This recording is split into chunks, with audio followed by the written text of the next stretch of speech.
Assalamualaikum everyone. Today we are going to start with the third chapter of your special bacteriology, which is gram positive rods. ठीक है, gram positive cocci पहले हमने पढ़े थे. ठीक है, ग्राम पॉजिटिव कोकाई में क्या क्या था? स्ट्रेप्टोकोकाई था और स्टेफ्लोकोकाई था. स्ट्रेप्टोकोकाई और स्टेफ्लोकोकाई दोनों की वीडियोस मैं अपलोड कर चुकी हूँ. ठीक है, नेक्स्ट हमारे पास जो था ना एक स्टेप नमूनी है, वो मेरे पास अभी अवेलेबल नहीं था, तो मैं इंशाल्लाह वो भी बहुत जल्द कर दूंगी. उसके बाद हमने नेक्स्ट वीडियो की थी, बनाई थी ऑन ग्राम नेगेटिव कोकाई. ठीक है, ग्राम नेगेटिव कोकाई हमारे पास कौन से थे? निजेरिया थे. निजेरिया के आगे दो टाइप्स थी, निजेरिया मेनिंजिटिडस, निजेरिया गनोरी. ठीक है, अब हम आ रहे हैं रॉड्स की तरफ. मैंने बताया था ना ग्राम पॉजिटिव कोकाई भी होते हैं, ग्राम पॉजिटिव रॉड भी होते हैं, ग्राम नेगेटिव कोकाई भी होते हैं, ग्राम नेगेटिव रॉड्स भी होते हैं. ठीक है, कोकाई हमने दोनों तरह के पढ़ लिए हैं. हमने ग्राम पॉजिटिव के भी पढ़ लिए, ग्राम नेगेटिव के भी कोकाई पढ़ लिए. अब हम ग्राम पॉजिटिव रॉड्स पे आ रहे हैं. रॉड्स के आगे क्लासिफिकेशन है, सारी आगे रॉड्स की चलनी है.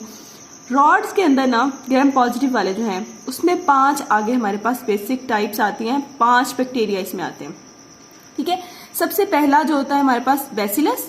ठीक है, क्लॉस्ट्रीडियम, कोरिनीबैक्टीरियम, लिस्टेरिया और गार्डिनेला. ठीक है, इन 5 में सबसे ज्यादा इंपॉर्टेंट जो है ना आपके बैसिलस है, क्लॉस्ट्रीडियम है और कोरिनीबैक्टीरियम है. ठीक है, बाकी ये दोनों के बेसिक फीचर्स आपको बस पता हो, और ये मतलब इसका बहुत ज्यादा इंपॉर्टेंस नहीं है. सबसे ज्यादा इंपॉर्टेंट ये 3 है.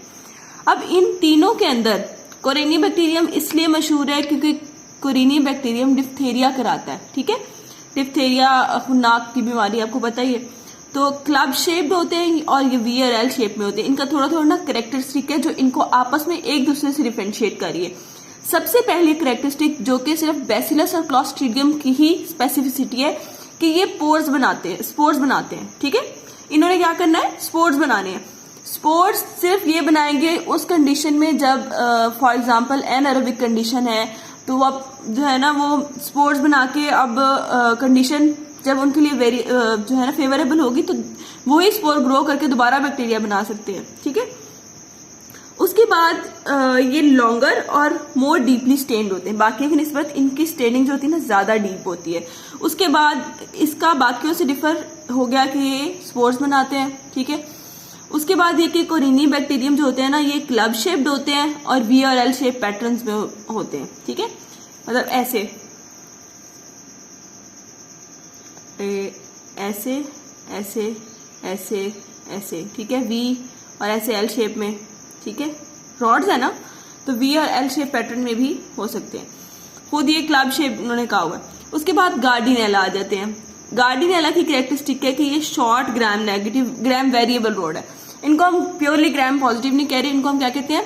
ग्राम वेरिएबल रॉड है. और छोटे रॉड्स होते हैं, बाकी की निस्बत इनका साइज छोटा होता है. अच्छा, उसके बाद सबसे पहले हम आ रहे हैं अपने बैसिलस के ऊपर.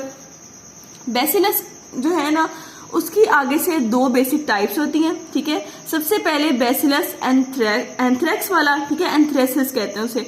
दूसरा बैसिलस सीरियस होता है. ठीक है, बैसिलस एंथ्रासिस ने क्या कराना है? आपने एंथ्रेक्स की बीमारी सुनी होगी, जानवरों में होती है. ठीक है, एंथ्रेक्स हो जाता है. ठीक है, कॉमन ज्यादा किसमें होता है? एनिमल्स में होता है ये. ठीक है, एंथ्रेक्स होता है. अब ह्यूमंस के अंदर क्या क्या बीमारी कर सकता है, किस किस फॉर्म में अवेलेबल हो सकता है? बीमारी ह्यूमंस के अंदर ये 3 तरह से कर सकता है, जिसमें हमारे पास 3 जगह का इन्फेक्शन इन्वॉल्व हो सकता है. एक क्यूटेनियस स्किन के ऊपर. ठीक है, दूसरा पल्मनरी जिसमें हमारे पास वो आ जाता है, क्या कहते हैं, लंग्स. ठीक है, उसके बाद जीआईटी आ जाता है. जीआईटी आपका जीआईटी ट्रैक्ट. ठीक है, ये 3 तरह के इसने इन्फेक्शन कराने, 3 ऑर्गन्स को आपके अफेक्ट करना है, बॉडी के 3 सिस्टम्स को अफेक्ट करना है. ठीक है, सबसे पहले मैं आपको बताती चलूं हर बैक्टीरिया का, जैसे हमने कहा था कि 5 चीजें हमने याद रखनी है.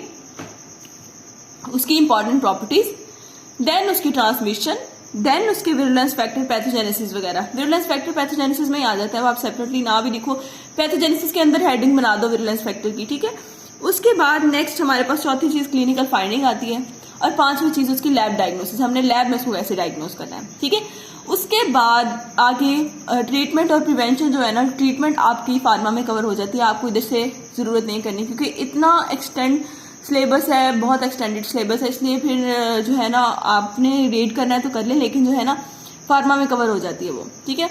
उसके अलावा प्रिवेंशन रह जाती है। प्रिवेंशन जो है आपने रीड करना है तो आप कर सकते हैं, लेकिन मोस्टली हम खुद भी लिख सकते हैं प्रिवेंशन, ऐसी कोई मसले वाली बात नहीं है। उसके बाद हमारे हैं इंपॉर्टेंट प्रॉपर्टीज के ऊपर। इंपॉर्टेंट प्रॉपर्टीज में हमारे पास ये है कि बैसिलस जो होते हैं ना, ग्राम पॉजिटिव रॉड्स होते हैं, ठीक है। ये आपके बैसिलस सीरियस और एंथ्रासिस दोनों की प्रॉपर्टी सेम है, ठीक है। आगे डिफरेंस जहां पे आना है ना, उनके डिजीज मैकेनिज्म में डिफरेंस आना है। डिजीज इसने कौन सी कॉज करानी है और सीरियस ने कौन सी कॉज करानी है, ठीक है। अच्छा, इंपॉर्टेंट प्रॉपर्टीज में क्या है कि ग्राम पॉजिटिव रॉड्स हैं और इनके स्क्वायर एंड्स होते हैं, ठीक है। अभी देखो रॉड है ना, रॉड ऐसे है, देखें रॉड शेप ये होती है ना, ठीक है। ये एंड्स इसके राउंडेड से नहीं होंगे, इसके टेपर्ड स्क्वायर एंड होंगे, ठीक है, ऐसे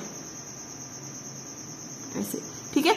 ये स्क्वायर एंड वाले आपके रॉड्स होते हैं और ये चेन्स में लोकेटेड होते हैं। उसके बाद ये कि एरोबिक होते हैं, ये जाहिर है इनको ऑक्सीजन चाहिए, ऑब्लिगेट एरोबिक होते हैं, ऑक्सीजन चाहिए इनको ग्रोथ के लिए। उसके बाद जब इनके ऊपर एक कैप्सूल भी होता है, मैंने बताया था कुछ इनकैप्सुलेटेड होते हैं, कुछ नॉन इनकैप्सुलेटेड होते हैं। जैसे हमने निजेरिया में पढ़ा था, निजेरिया मेनिंजेटिडस जो था वो इनकैप्सुलेटेड था, जबकि गनोरी जो था वो नॉन इनकैप्सुलेटेड था। हालांकि दोनों की क्लास सेम थी, निजेरिया ही था, लेकिन कैप्सूल की वजह से डिफर कर रहे थे। और जो कैप्सूल होता है ना, वो एक विरुलेंस फैक्टर के तौर पे अपीयर होता है कि उस कैप्सूल की वजह से उस बैक्टीरिया के खिलाफ एंटीबॉडी बनानी मुश्किल हो जाती है, ठीक है। और जो कैप्सूल बना हुआ है ना, वो अल्फा कंटेन डी ग्लूटामेट्स, उनमें डी ग्लूटामेट्स होते हैं। उसके बाद ये नॉन मोटाइल होते हैं। आगे आप पढ़ेंगे, ये जो लिस्टेरिया होता है ना आपका, लिस्टेरिया मोटाइल होता है, ठीक है। उसके बाद ये बाकी सारे नॉन मोटाइल होते हैं। ये एमसीक्यू पॉइंट ऑफ व्यू से बहुत इंपॉर्टेंट है ये बात के जो है ये मोटाइल होता है। उसके बाद ट्रांसमिशन की बात कर लेते हैं। ट्रांसमिशन में ये है कि इसके स्पोर्स जो है ना, सॉइल के अंदर, मिट्टी के अंदर काफी सालों तक रह सकते हैं। और इसीलिए तो कहते हैं जब किसी को सड़क से चोट लगी है, गिर के चोट लगी है, तो मे भी हो सकता है सॉइल के अंदर बैसिलस के स्पोर्स पड़े हो और वो जाके फिर दोबारा उसको फेवरेबल कंडीशन मिले तो दोबारा ग्रो कर जाए, उसको दोबारा से ग्रोथ हो जाए और इन्फेक्शन कॉज करा दे। तो उसकी वजह से ये बीमारियां हो सकती हैं कि जख्म हुआ है ना, तो जख्म के जरिए एंटर होके ये बीमारी कॉज करा सकती है। अब ट्रांसमिशन का रूट ये भी हो सकता है कि किसी बंदे को चोट लगी है और स्पोर एंटर हो गया उस चोट के जरिए और वो फिर ग्रो करके बॉडी में इन्फेक्शन कराएगा, ये चीजें कॉज करा सकता है, ठीक है।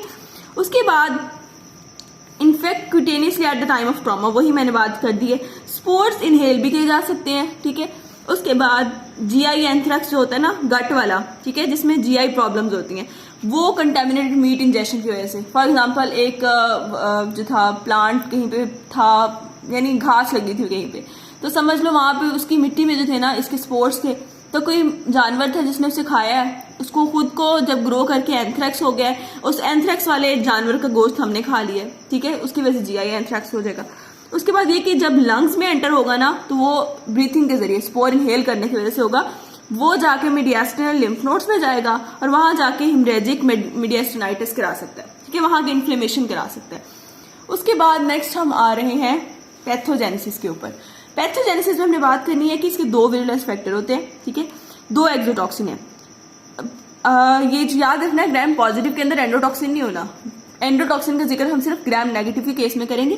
ग्राम पॉजिटिव के अंदर हमारे पास एक्सोटॉक्सिन होते हैं, ये अपने टॉक्सिन जो रिलीज करते हैं, उनमें दो टॉक्सिन आएंगे, एडिमा फैक्टर और लीथल फैक्टर, दो फैक्टर्स आ गए।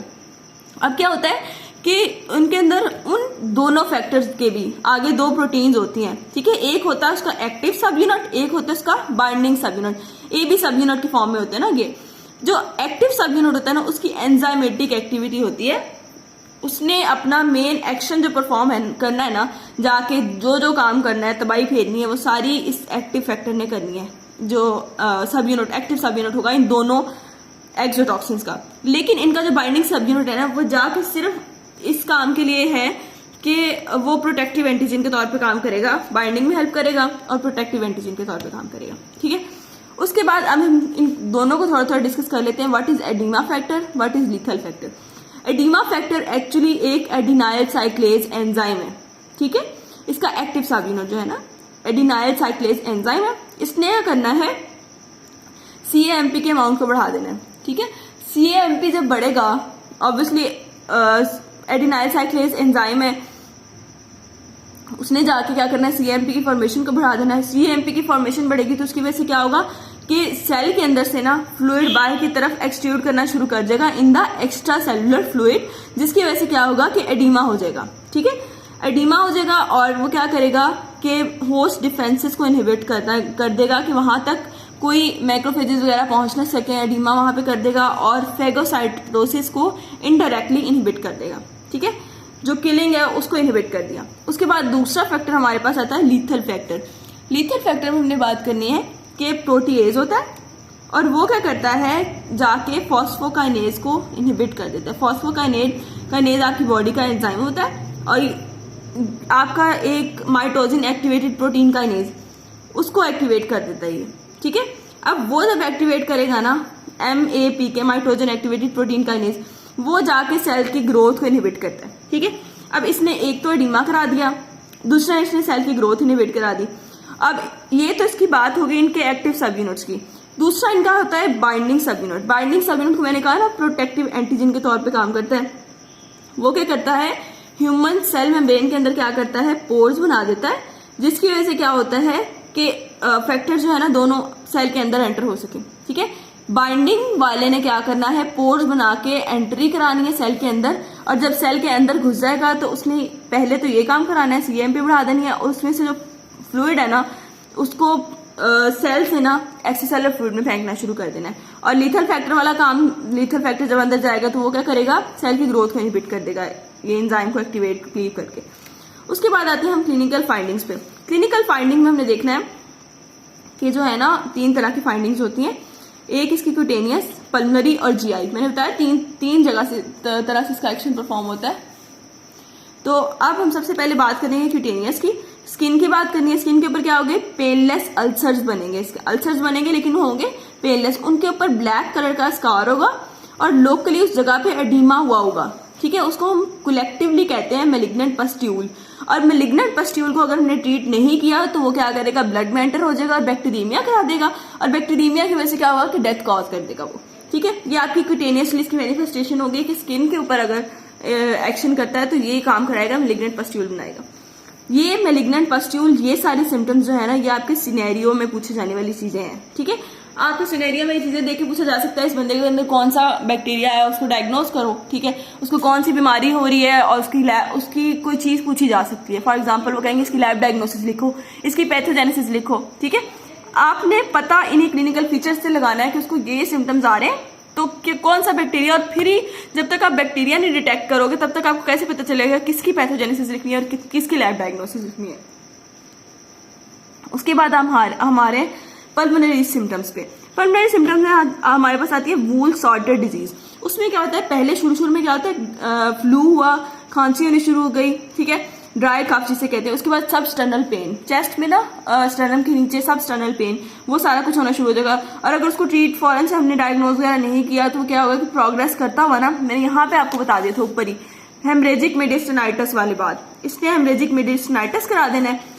जब हेमरेजिक मेडिस्टिनाइटिस होगा तो उसकी वजह से क्या होगा, ब्लडी प्लूरल इफ्यूजन होगी और क्या होगा, बंदा सेप्टिक, ब्लड आना शुरू हो जाएगा ना, उसकी वजह से क्या होगा कि सेप्टिक शॉक में बंदा चल जाएगा और डेथ हो जाएगी उस बंदे की। ठीक है, अब नेक्स्ट हमारे पास रहेगी इसकी जीआई सिम्टम्स। जीआई सिम्टम्स इसकी 3 होती है, वॉमिटिंग, डायरिया, पेन। ठीक है, एब्डोमिनल पेन, वो सारा कुछ है।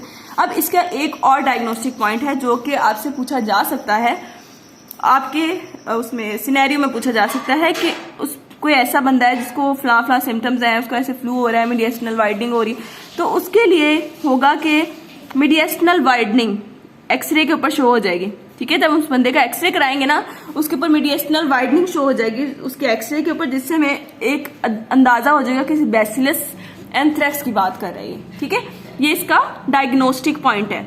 ठीक है, उसके बाद हमारे इसकी लैब डायग्नोसिस पे, जब हमने लैब में इसको आइडेंटिफाई करना है तो हम किस बेसिस पे करेंगे, इसके लिए मैंने आपको बताया था 5 पॉइंट्स याद रखने हैं। एक sample collection, then gram staining, then इसकी माइक्रोस्कोपी, देन इसकी कल्चर फॉर्मेशन, देन टेस्ट। आपको ये इस फॉर्म में कहीं पे लिखे हुए नहीं मिलेंगे। ठीक है, इसलिए इसको या तो कॉपी कर लें या प्रिंट निकलवा लें, कुछ भी कर लें, लेकिन जो है ना ये आपको खुद नोट कर लें ये कहीं पे इस फॉर्म में नहीं मिलेंगे, आपको ढूंढने पड़ेंगे लिविंगस्टन में सिर्फ पैराग्राफ इधर से इधर तक, इधर से इधर तक, और इस फॉर्म में आपको कहीं पे भी नहीं मिलेंगे। ठीक है, अगर आप ये जो मैंने लिखे हुए हैं आप यही कर लेंगे ना, that's enough, more than enough. ये पूरी लिविंगस्टन की सारी बातें लिखी हुई हैं, सारा कुछ लिविंगस्टन से है, कोई मैंने खुद से इजाद नहीं किया हुआ।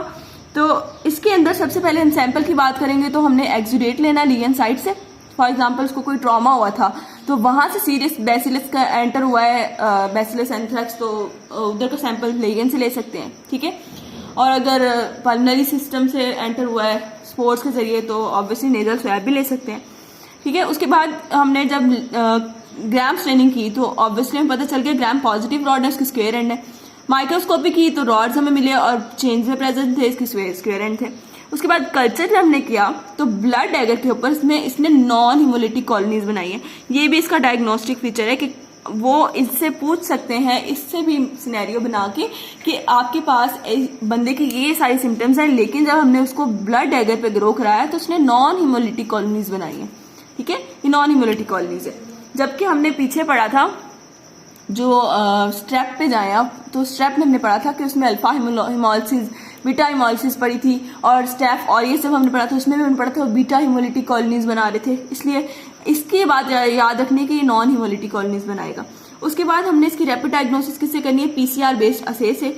बाकी इसके टेस्ट कौन से होते हैं, डायरेक्ट एंटीबॉडी फ्लोरेसेंस टेस्ट और एलिसा, बस इनके नाम याद कर लो, दैट्स इनफ। उसके बाद आपकी बैसिलस सीरियस आ जाता है। बैसिलस सीरियस का ना एक एडिशनल कैरेक्टर होता है, बाकी इसका जो है ना सारी सिम्टम्स वगैरह जो इंपॉर्टेंट प्रॉपर्टीज सारा कुछ वही है, लेकिन क्या पैथोजेनेसिस डिफर कर रही है। इसमें ना एक एडिशनल फैक्टर ये होता है, कैरेक्टर होता है कि ये फूड पॉइजनिंग कराता है। ठीक है, और ये होता किस वजह से, फ्राइड राइस है ना, उनको बार बार हीट करते रहते हैं, तो रीहीटेड फ्राइड राइस खाने से ना इसकी वजह से फूड पॉइजनिंग हो जाती है।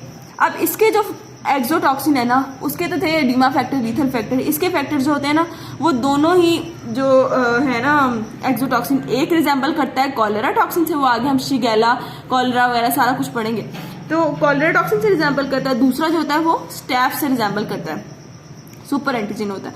ठीक है, उसके बाद इसके दो टाइप की ये क्लिनिकल फाइंडिंग्स है इसकी, दो सिंड्रोम्स कराता है। एक तो होता है शॉर्ट इंक्यूबेशन पीरियड वाला, ठीक है, वही वाला जो कॉलेरा से रिजेंबल कर रहा है, उसका 4 घंटे इंक्यूबेशन पीरियड होता है और उसमें नाउजिया, वॉमिटिंग, फूड पॉइजनिंग होती है। नहीं, ये स्टैप वाला है, स्टैप वाला एक्सोटॉक्सिन है, उसकी वजह से क्या होगा कि शॉर्ट इंक्यूबेशन पीरियड वाला हमारे पास होगा इन्फेक्शन या फिर डायरिया वगैरह सारा कुछ, फूड पॉइजनिंग होगी स्टैफ टॉक्सिन जैसी।